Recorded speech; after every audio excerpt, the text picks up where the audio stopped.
ultramarine with our rose red. So I'm going to wipe my palette off. You can see I always use a lint-free rag.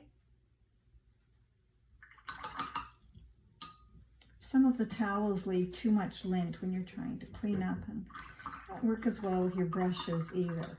So I have a new space here. And this time I'm going to dip into my pure ultramarine blue, and I'm going to bring it down here so to have enough to mix to color in one of the squares for my reference later. I'm going to wash my brush and I'm going to dip into the rose.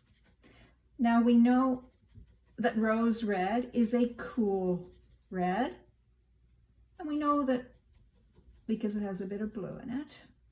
Let's bring a bit of it over here. And we know that our ultramarine is a warm blue. So we have a cool red here, and we have a warm blue. If I take some of my cool rose or cool crimson and bring it into the warm ultramarine, you can see I can get a variation. I can get a little bit of a red, sort of deep red tone, or if I take it further, I can move it towards a more blue violet tone. And I can control how much of each color I mix in. So I'm going to take it a little bit further to the red tone, and then I'm going to paint that into my sample sheet as a swatch underneath ultramarine blue and rose. So that moves a little bit towards the rose or the red portion or ratio than it does to the blue.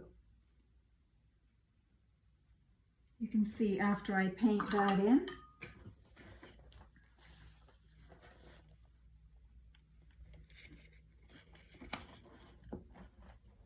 I've used ultramarine up here.